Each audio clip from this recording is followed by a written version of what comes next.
So welcome everyone. I'm Hannah from the Blue Hill Library. I just wanted to say a quick hello and thanks for joining us this evening for another virtual program.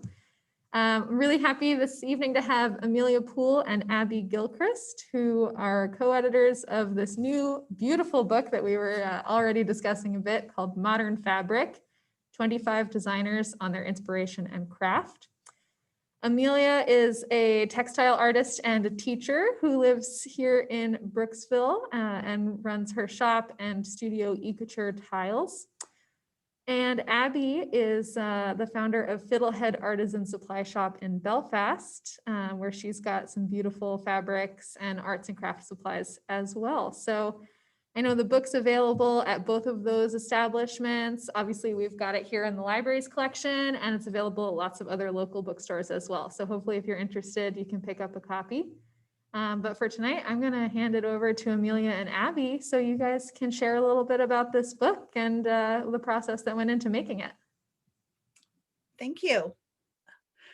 Can you hear me? Great. Thank you. So I'm Amelia, and as Hannah said, I'm from Brooksville, and I think I'll just begin with an introduction of how the project got started. As many of you have probably visited Abby's shop, Fiddlehead Artisan Supply in Belfast, and spent way too much money there.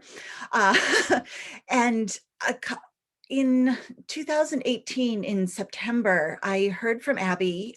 She got in touch asking if I would be interested in working on a book with her.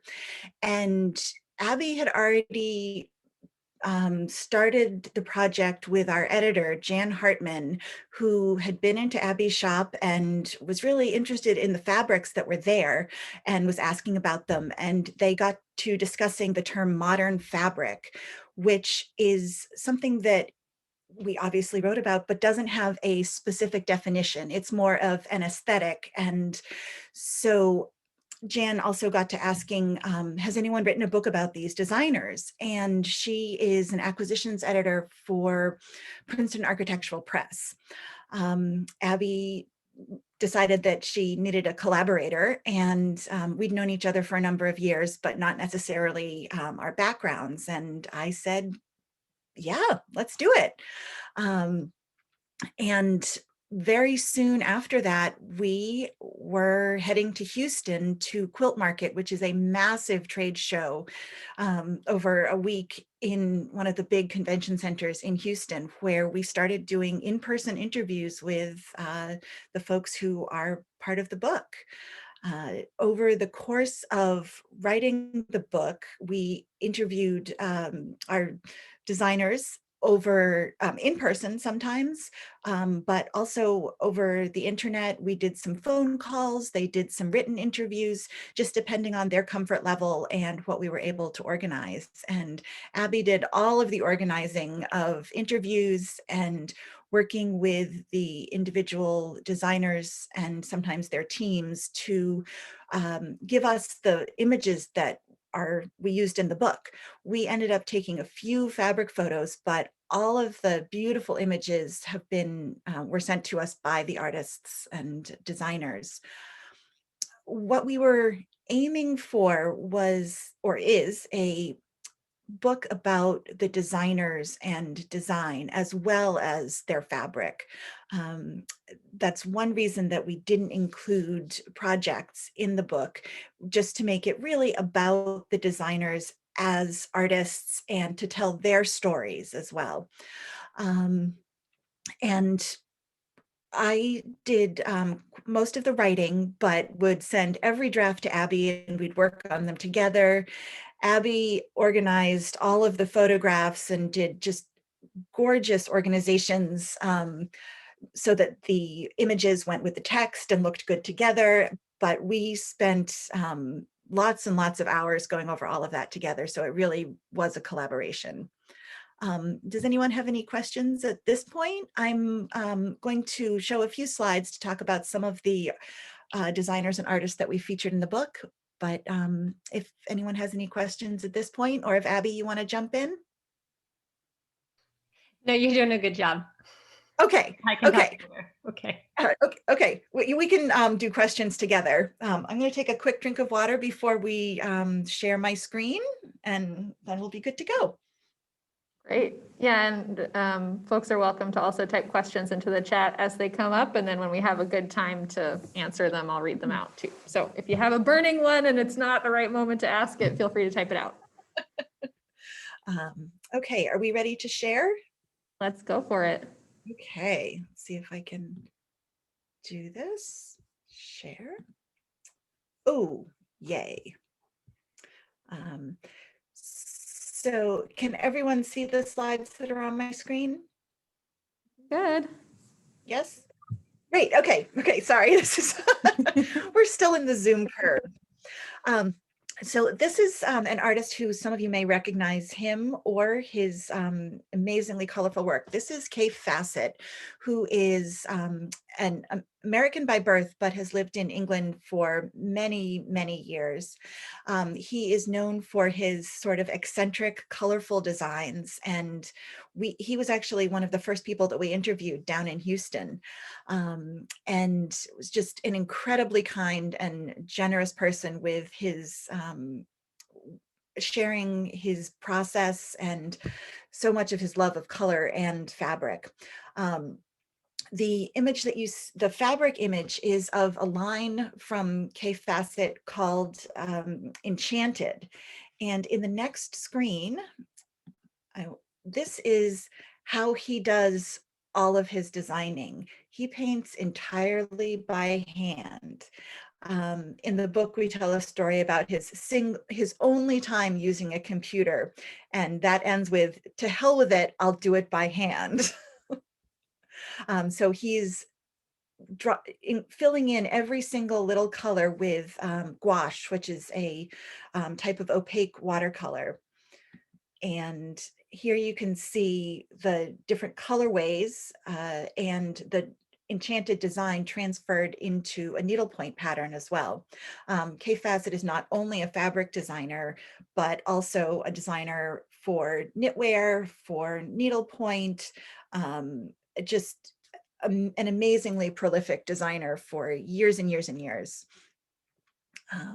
And our designers were so kind as to share really very personal images of their studios and them working in them. So we really were able to feature a little beyond just their latest collection of fabric, which is really what we were aiming for.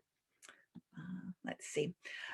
So this is a quote from Alison Glass, who is with Andover Fabrics. And we talked a lot about color with many of the artists, but she had a really great take on it to do things that were just a little off, but that could really be lasting. And another piece of the story that she tells is about how she uses the Andover printing system that has books and books and books of very specific colors.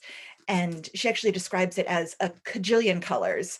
And so she's able to use that system to get exactly the color that she wants for any part of her designs. Let's see. And we looked all over the world for designers as well. And these two ladies are Lara Cameron and Caitlin Kluger who go by Ink and Spindle. And they're in Melbourne, Australia. They're a much smaller sort of private textile firm, and they do all of their printing by hand. This is a picture of them in their studio working on a 13-meter or 39-foot print table so that they can print huge, huge pieces of fabric.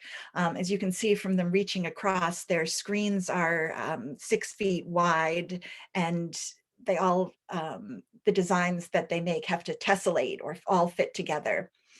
And because the fabric is so huge, they have to hang it up above the print table to dry so they can keep working below it. And on the left of the screen, you'll see some of their custom mixed inks that they use to create all of their colors. And by having a somewhat limited palette, they can be sure that all of their textiles will go together. Let's see, where are we here? Oh, this is another fabulous group of women. Some of you may know them as Ruby Star Society, which is who they are now, but they were when they started out, they were Cotton and Steel. And they are an amazing group of women. Oh, good, I put their name up there, who work really closely together to create amazing, what would you call them? Amazing releases of textiles with sort of a little bit of a retro kick. And they not only do collaborative projects, but they each at different times will put out their own line or their own part of a whole release. And they talk about really collaborating and getting together sometimes, and just they used to be able to go away for a week and hide in a hotel room with snacks and just design and design and design like they were back in college. And they also explained to us their amazing sort of computer system that lets them share all of their designs and comment on them and work together, even though they're in California and Texas and Georgia and Tennessee. And so we were able to share their really fabulous story of strong ladies collaborating to make beautiful textiles. And there we go. This is Naomi Ito, and she is an extraordinary designer from Japan. Abby carries Naomi's fabric that is Nani Iro fabrics, and they're beautiful linens and double gauzes. If you haven't already been to Fiddlehead to touch and see the beautiful Nani Iro fabrics, it is well worth a visit. And Naomi, besides being a fabulous artist, is a poet, and she treats all of her fabric as sort of a poem related to nature. And I think we were able to sort of display that in our book. Another wonderful thing about including Naomi is that she has rarely done any interviews. So when she agreed to be part of our project, we thought, oh, we'll ask her, maybe she'll say yes. And she joined us, which was really amazing. She's, I think, a very private person. And we were just really honored that she thought our project was something she'd like to participate in. Oh, here is a dress made from one of her fabrics, and to the left of the screen, some of the color samples that she keeps track of and uses. And she's also works meticulously to get just the right color. And let's see.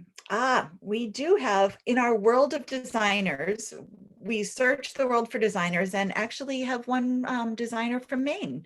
This is Erin Flett. She works in Gorham, Maine, and recently has a line out with LL Bean as well. We were really pleased to be able to feature her in addition to her amazing surface design and modern aesthetic. She, at her company and workshop in Gorham, has a really extremely organized way of printing only the fabric that she needs for her business.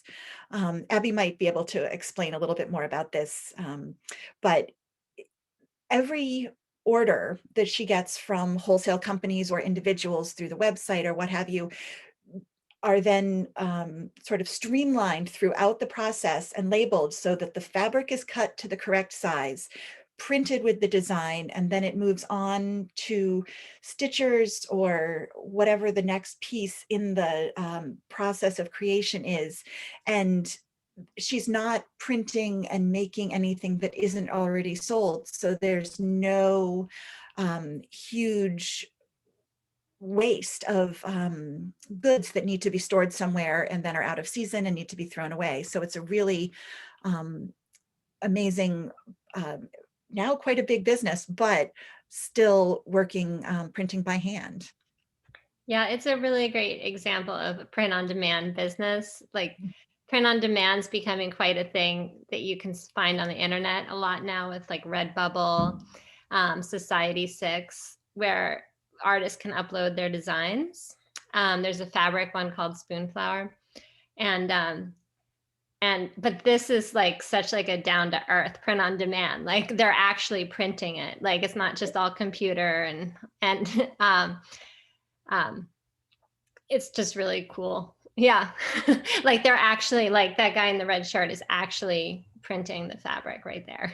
Yep. And the clotheslines on the that we can see in the background really are the pieces drying after they've been printed. And she has a group of local folks who do the sewing for her. Sometimes they're in the studio, but most often they're sewing in their own homes, and just really cranking out an amazing amount of hand printed cloth made into bags and pillows and hats and all sorts of things, but nothing is sitting around in a warehouse waiting. It's print on demand. And let's see. Speaking of print on demand, this is another artist from Australia, and she's named Cecilia Mock. She is trained as an oil painter, but she is one of the most popular artists on Spoonflower, which is a fabric print on demand. I believe now they're doing, you can get objects and gift wrap and what have you. But we also wanted to feature someone who isn't part of a big company. Her designs are available exclusively on Spoonflower, and she's been a few like baby wrap sort of mom and pops have are using her designs as well. But this is another example of sharing the beautiful artwork, and then you can see it applied on the fabric. Let's see. And Destiny Seymour. If you've read the article that was in the Ellsworth American recently, Jennifer Osborne did a lovely job incorporating Destiny's story into ours. Destiny is actually someone that we discovered on the internet and thought, ooh, we would love to know more about her story. Destiny is from Manitoba, from Winnipeg, Manitoba, Canada, and she is First Nation. She is of the Anishinaabe group of First Nation people, and her designs all come from the designs on pottery shards and tools that are from her ancestors. And so she spends a lot of time in museums where those pottery shards are kept, and then sort of translates those into screen printed designs. And as she expands when we were talking to her, she was doing most of her printing by hand, but was hoping to start expanding her business and but using local printers, Canadian resources to provide a First Nation perspective and fabric that people with designs that they could recognize and feel comfortable with. She was mentioning how there are Pacific Northwest designs and Navajo designs that are much more available, but to create patterns that really have a very modern aesthetic, but are from pieces of that are inspired by pottery that are thousands of years old. Oh, and we're back to Kaffe. So that concludes our little slideshow. I'm going to stop sharing the screen, and I think we can go to questions. Or do you have anything you'd like to jump in with, Abby? Do we have any questions? Yeah, well, Jane asked in the chat, I think it was when we were talking about Aaron Flett, but it might have been a little later, and maybe is a good question to kind of talk about with all of these designers is what kind of ink and printing technology are they using? Is it silk screen printing or something else? It depends on the designer. Aaron is using silk screen printing, and as are the ladies in Australia, Caitlin and Lara with Ink and Spindle, some of the designers, the big companies, are using digital printing. And other folks that we featured in the book are having their either screen printing themselves or block printing, which is not something that, oh, I just saw, can we see the cover of the book? I don't know if you can see it, or can you share, Hannah? Is that backwards? It looks backwards to me. We'll try and get you a copy of it. Looks okay to us. I can pull it up to share the image on the screen as okay, well. okay, Yeah, that would be great. So we had a number of people in the book who have their own businesses, like Destiny, and Millie Suleiman, I can never figure out exactly how you're supposed to say her last name. But Millie specializes in a woven textile and block printing. It's all done in India by in villages that she found. She's like, her heritage is Indian, and although she grew up in Oman. She grew up in Oman, then moved to Texas, and then lives in Texas. So, but so she actually has her own designs, but then works with these traditional weavers and block printers, which was kind of neat. And then we also had other people who have very small businesses and are silk screening, like hand silk screening or hand printing. But then most quilting cottons in store that you would see in stores. So we had a number of quilting cotton designers, like fabric, just plain like fabric designers, people who work for companies, like quilting cotton companies. And most of that fabric is silk, is still like what, silk screen, right? Silk screen or but it's digital roller printing. What?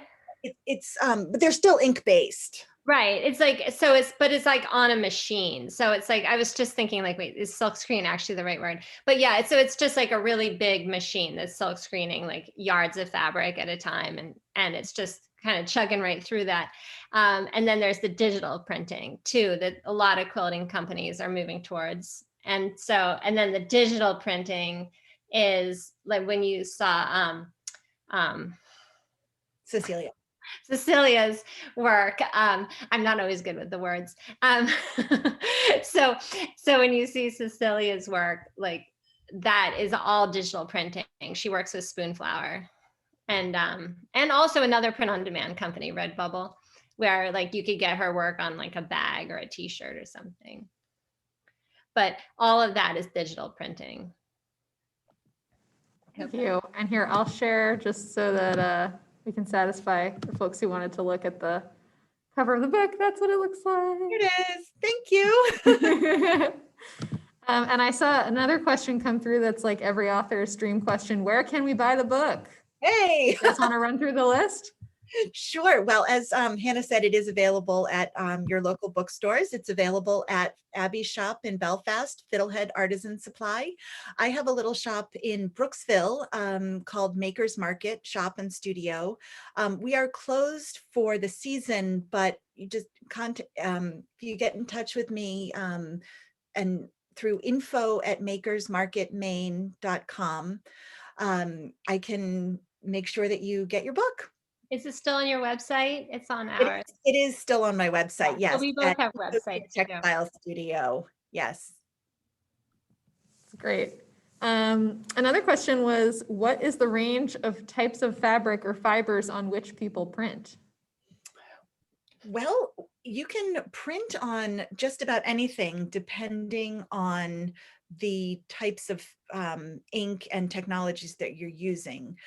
A lot of the print on demand internet companies can, with digital printing, print on absolutely anything from mugs to water bottles and what have you. But the textile designers that they can do cotton, linen, like on Spoonflower, say, which is like the biggest print on demand fabric company. You can choose like a silk fabric or a silk cotton blend. You can choose a cotton canvas or a cotton linen blend canvas, as well as like lots of cottons, or even they might even have nylons and that kind of thing too. And some of the other, some of the artists designers that we featured also have knits available through their businesses. Ruby Star, oh yes, of course they do. They have some clothing fabric as well. So it's sort of individual for each company or person. Someone also wanted to know if you're planning a second volume. Not at the moment, but we're still sort of recovering from the first one, I think. It was such a wonderful adventure, and we're definitely still in the launch process. This book was actually released on November 3rd, so it was a busy day, and we're sort of learning about how to launch a book from your living room. And thanks to everyone for attending. I know there are some folks here from Massachusetts and Maryland, and I'm sure farther afield as well. So thank you for joining us. Jane asks, Amelia, would you like to share about your plant-inspired fabric printing? Oh my goodness. Well, thank you. It's actually, I do a process called botanical contact printing, which is using local plants and other local plants and flowers to transfer their color through a steaming process onto a wide range of textiles. That is something that you can see a little bit more of on my website at ecochuretextilestudio.com. And also I have pieces at Makers Market Shop and Studio, and we're open when it's not the winter. And so I think my website is the best way to get a little bit more information on that. And I would love to share more about the process. Cool. Veronica notes Ink and Spindle are focused on sustainability and use carbon offsets and a tree planting program to help rescue the planet. Their designs are Australian fauna and flora, so their environmental connections run deep. Are other designers similarly engaged? We, in talking to the ladies at Ruby Star, we're certainly aware that Sarah Watts actually has a separate business as well, and she does tree planting. I don't know on a company level, but everyone, a number of folks that we talked to were definitely talking about moving or being much more aware of the inks that they're using, and especially the folks that are on a smaller printing scale. And one element of the digital printing that is appealing to a lot of artists is that it is one, print on demand, and two, the digital printing doesn't use as much water because it's just applied by a digital printer.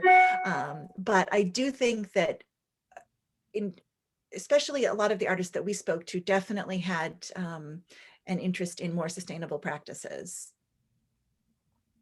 Yeah, and Kate also asked, did you encounter any fabric artists who practice eco printing? So I'm not sure if that's a similar idea or. That's much more the process that I'm involved in, and it's definitely making one of a kind pieces. And no, we were really focused a lot more on fabric that was more commercially available, and sort of was with the thought of, would this fit in Abby's shop and could someone access it fairly easily?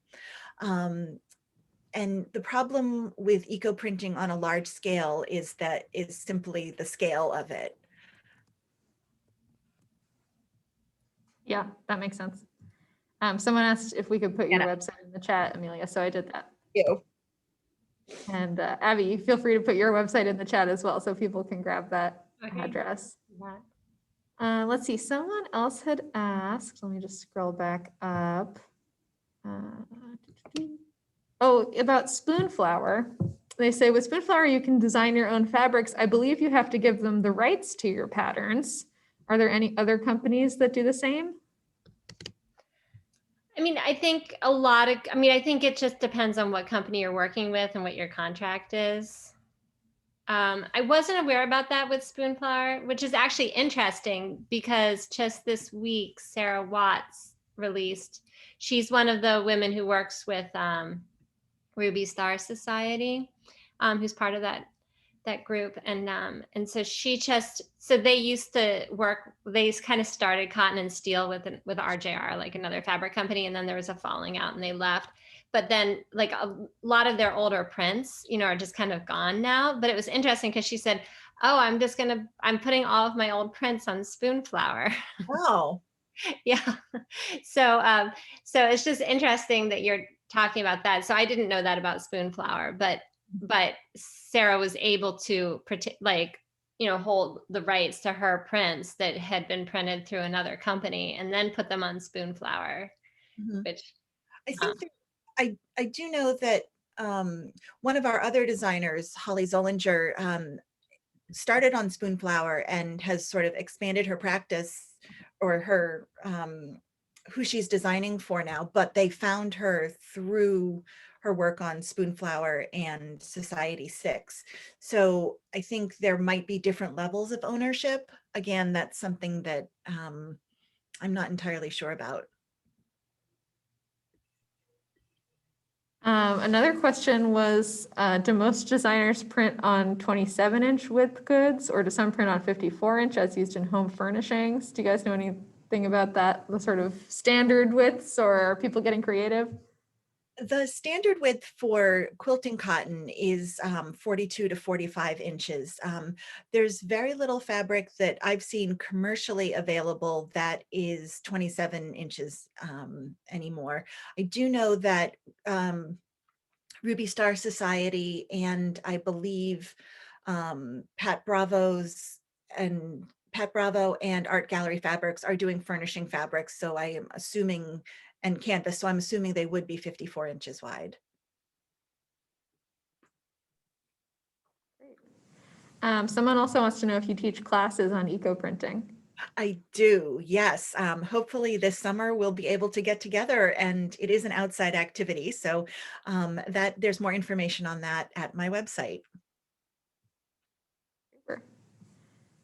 I think we're caught up in the chat for the moment. Folks can definitely, keep typing in your questions, or if there's people for whom it's easier to speak up, you feel free to either use there's a raise hand feature in Zoom under the participants menu, but you can also wave your actual physical human hand around and I'll try to scroll through the pictures and see if I can see you. Let's see if anybody is jumping at the chance to ask another question.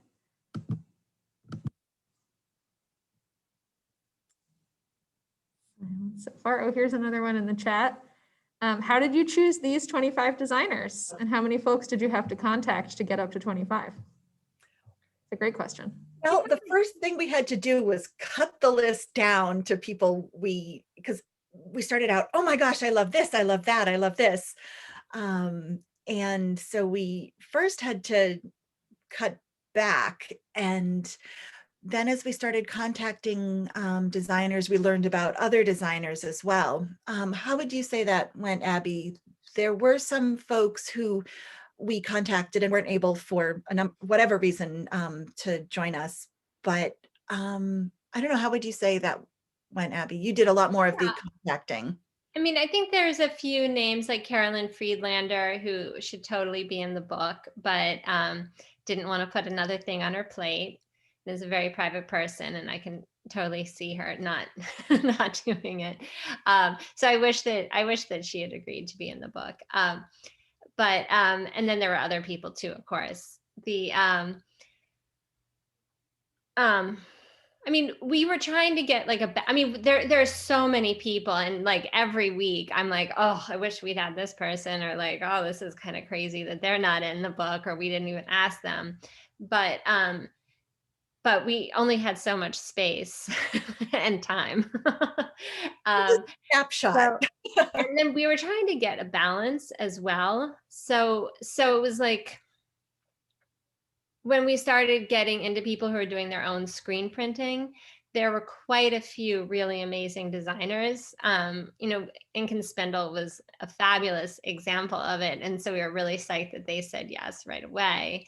And then just kind of like finding other people. So we kind of kept going down different paths, trying to keep the book balanced, as well as, you know, it would have been easy to have filled it up with just quilting fabric designers, but we definitely didn't want to do that.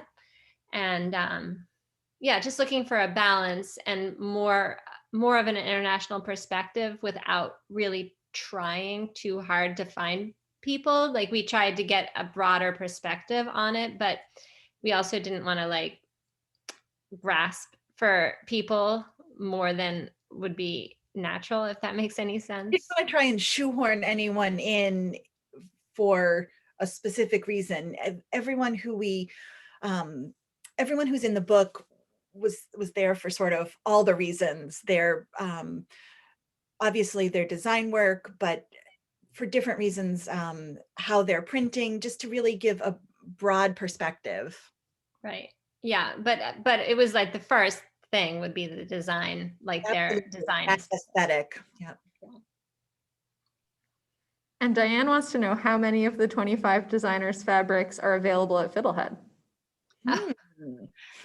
I mean, quite, you know, it's like, I'm not sure, you know, you were talking about the environmental nature of, somebody was mentioning that, of Ink and Spindle's business. And for a long time, they weren't shipping their fabrics out of Australia, which I thought was pretty neat.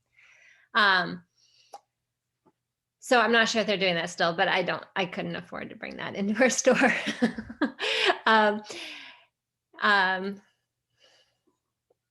I should know this I'm answer, counting but right now. probably like 18. There's probably 7 or 8 people who we don't have in the, like, we can't have Erin Fletts or Destiny Seymour's fabrics in the store. Skinny Laminx, she's in South Africa. Heather Moore, that her company is called Skinny Laminx. And it wouldn't make sense for us to bring her fabric in either. Although I'll always keep my eye out for everyone's fabrics. You guys are really excited to get Ink and Spindle in. Maybe I can. It's gorgeous. Nice. Here's another one. They say, question for your editor, how is the book selling? She's on there. And I don't know if you know the answer to that, but we haven't really heard too much about it. But Yeah, well, it's still early days. As you say, it's a weird time to launch a book. So We were first talking about when we were starting the project, we thought, well, we'll maybe go to Quilt Market and launch the book there and have a table and promote it. And we are launching the book from our couch. yeah. And thank you for the opportunity. Oh my gosh, thank you. This is great. Pam was asking, when you chose the designers, did you consider the types of fabrics they're utilizing in addition to their designs and methods? A lot of it, those two went hand in hand in a lot of ways. The quilting cotton designers, quilting cotton tends to be a fairly, there are some variations depending on the company, but we did want to, Millie Suleiman is a great example. She's designing fabrics, having them woven in villages in India, and then printing on them. And she's using cotton and silk, and some of it is hand spun. And I'm sort of losing my train of thought. I apologize. But the type of fabric is sort of hard to extricate from the design itself sometimes. That's exactly right. And but these are primarily cotton fabrics, and sometimes I know folks are working with linen as well, but they're primarily vegetable fiber fabrics.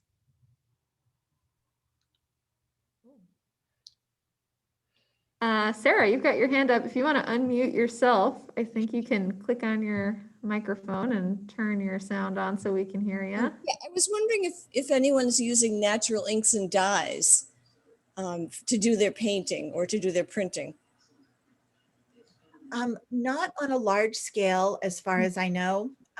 Sarah, I just read your book, thanks to Val, so I appreciate your question.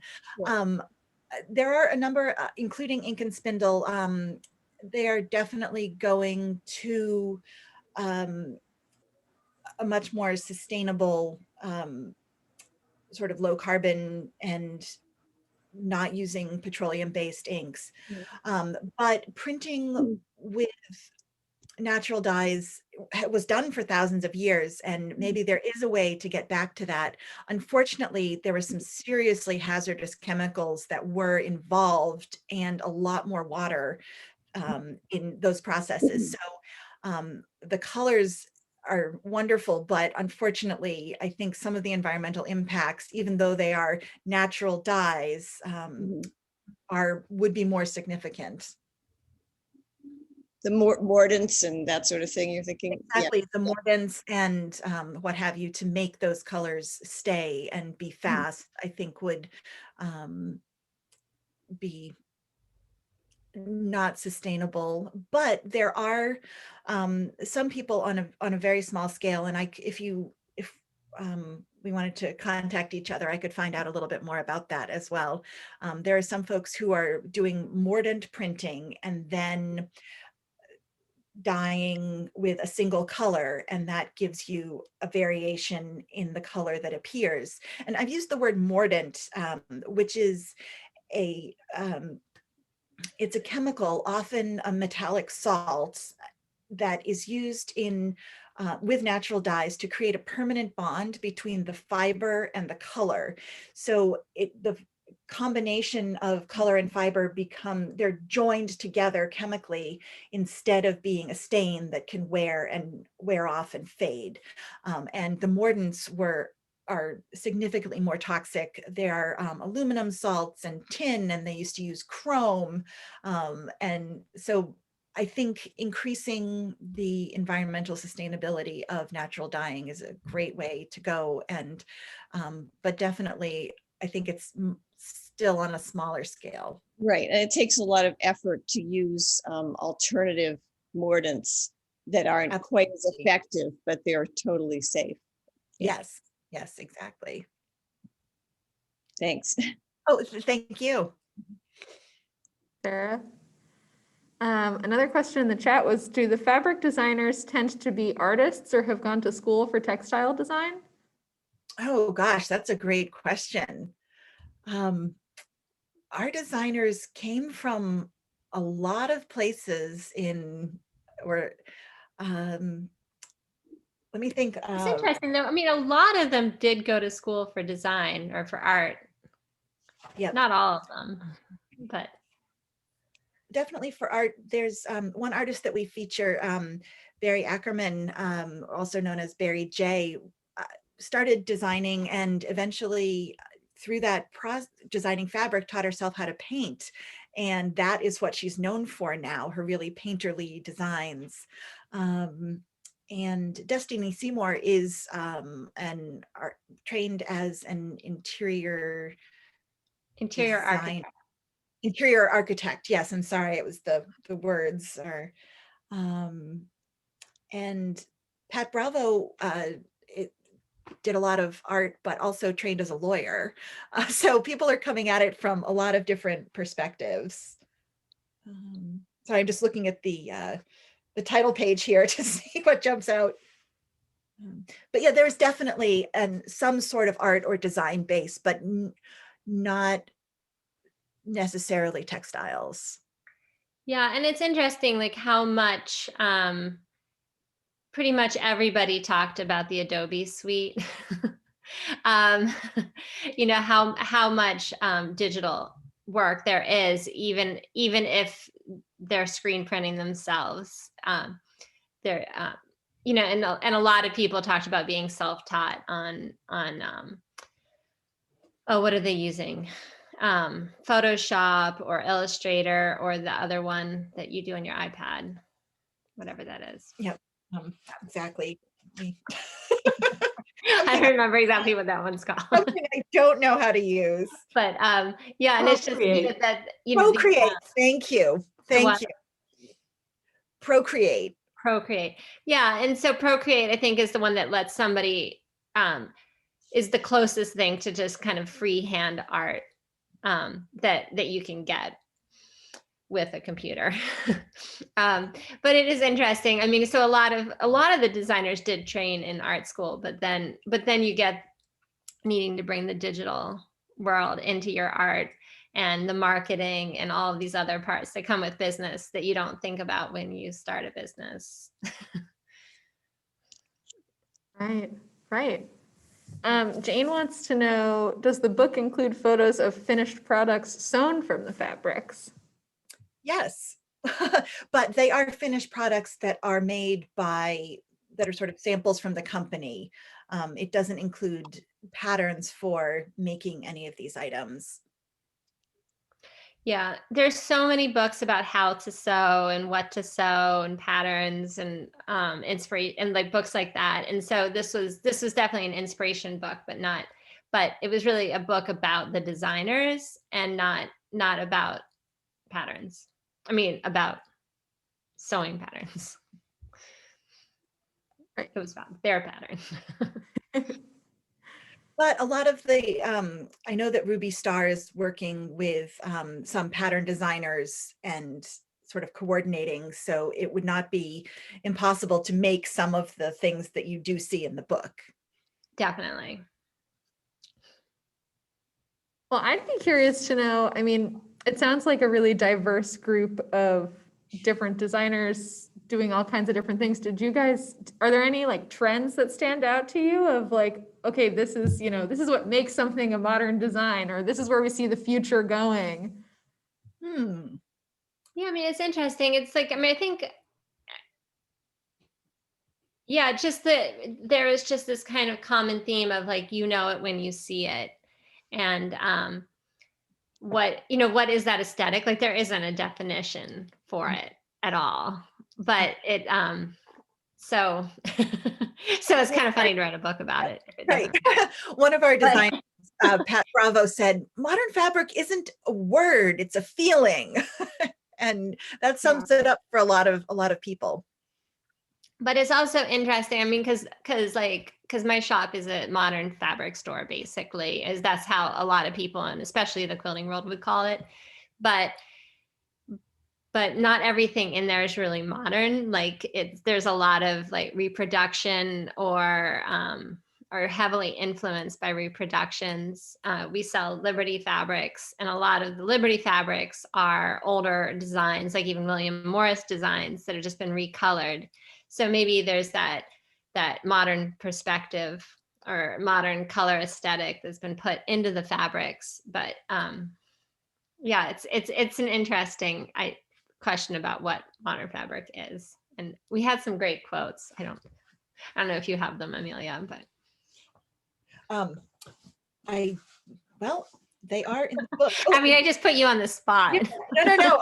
I just opened to Pat Bravo's quote, and she's started Art Gallery Fabrics and is from Argentina. She went to a home economics school, and because she loved fiber and fabric so much as a young person, then went on to law school, went back to painting, and then fabric design. But she is the one who said modern fabric design is not a word, it is a feeling.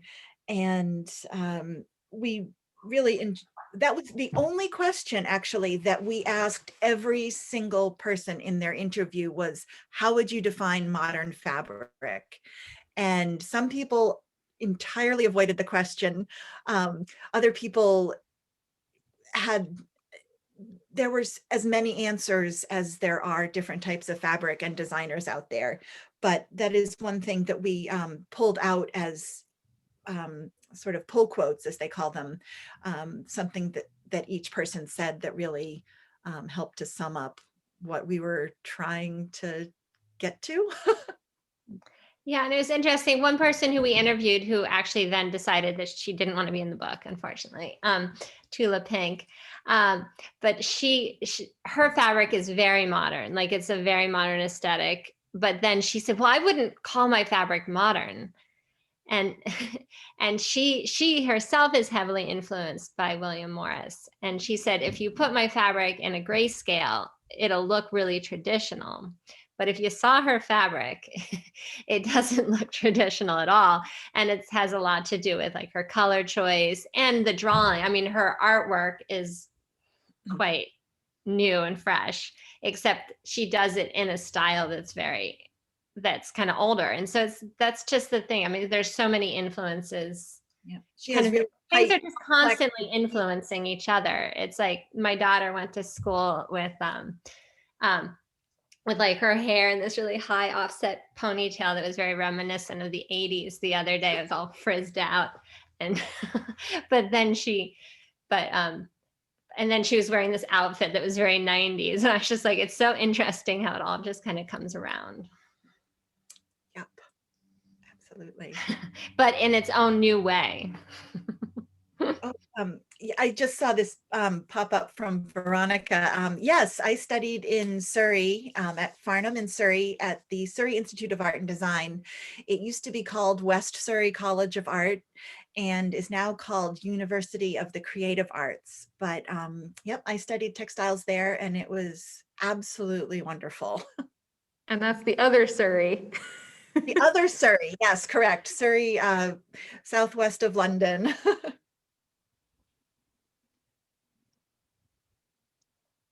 Wonderful. Well, do folks have more questions you want to type out or shout out? This is maybe an unfair question. Oh no, go ahead. Your name is Robert Cravens, but I don't think that's your real name. It's Kathleen, sorry.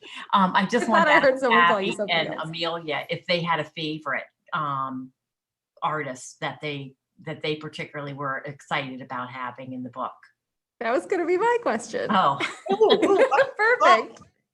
Naomi Ito is just like one of my favorite designers. Like I just ordered her fabric again this week and it's just always just like, oh, it's amazing. So that was a real treat when she said yes. And we went through the hoops on that one too. All the translations. One of my sister's friend's mother like had to translate emails for us and we had to hire a professional translator for the transcript. But it was such a thrill to have her in the book.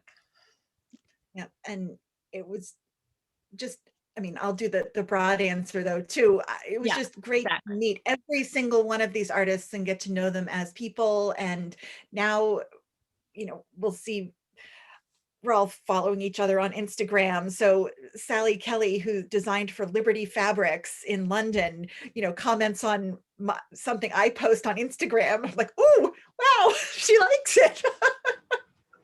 And so just those little things and learning about them as people. I mean, some of the interviews we just really clicked with people and couldn't stop laughing, and finally had to say, okay, we need to get back to the questions. And so it was, but I think that Naomi Ito joining us was sort of the biggest wow. Yeah, because there's literally, I think there are 2 interviews with her. That's it. And so now we're number 3. Wow. That's so great. Well, if we don't have any other questions, is there anything else you guys wanted to chat about that we haven't covered yet tonight? Are you going to sell on Amazon, the book? The book is on Amazon. Oh, Yes. I don't good. think we have any choice. Okay, good. It's on there. It was on there like months before it went out. It's funny. They just pick it right up. Oh, Ellen was asking, what's the hardest thing about launching this year? Well, having not launched a book other times, Yeah, who knows? I think that we had hoped to be able to, I think that not being able to go to Quilt Market and see the designers in person as well was going to be part of our launching strategy. And so that was sort of a disappointment, but here we are talking to folks. And one challenge we did run into with launching on election day was the social media that we'd put together with all sorts of hashtags. We launched it and all of the hashtags had been shut down. So it was sort of the Right.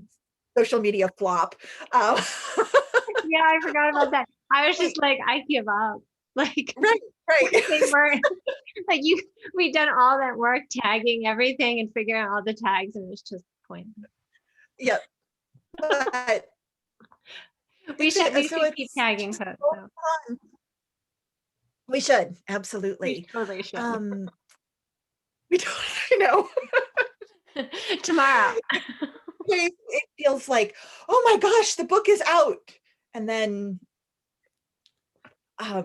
it's just a little tiny bit hard to keep the momentum of sort of continuing the launch process because there aren't any, we're not, going to physical libraries and doing talks or interacting with people as much, but that's just the way it is this year. And it's a whole new way. Yeah, and it might actually be a benefit for us too, because maybe we'll get to do talks a year into the book release that where we wouldn't have normally. Right. I think maybe it's So, spreading, there we go. the whole thing out. Absolutely. And like you said, we've got folks from far and wide who are able to listen to you here through the Blue Hill Library. So that's Exactly. That's And thank you again, Hannah, for organizing this. And thank you, Oh, everyone. it's been such a joining us. pleasure. Yeah. Absolutely. Well, and I invite everybody, if you want to, shout out your thanks to Amelia and Abby before you head off tonight, go ahead and unmute yourselves. And oh, someone asked before we do that, please review one more time. When is Fiddleheads open and when is Eclectic Studio open? That's a good question to end on. Okay. You go ahead for Fiddlehead. Okay, well, we're open every day. Like right now, with COVID, who knows? But we've been able to be reliably open every day now, and it's 10 to 5 every day except for Sundays, and that's 10 to 4. But our hours change in the summer, I'll be in and the call ahead on a snowy day. I'm typing into the comments a couple of ways to get in touch. Maker's Market is closed right now for the winter. The driveway is an ice flow and we're a very small shop. So we will be open again in May, but I can, if you want to email me at info@makersmarketmaine.com or contact me through EcoCure Textile Studio. I have some books there and can connect with anyone. I'm in Blue Hill an awful lot, or I can actually leave them with my business partners at LL Frijoles Mexican restaurant, and they will hand you a bag with a book. Full service. Excellent. Absolutely. Burrito and a book, can't go wrong.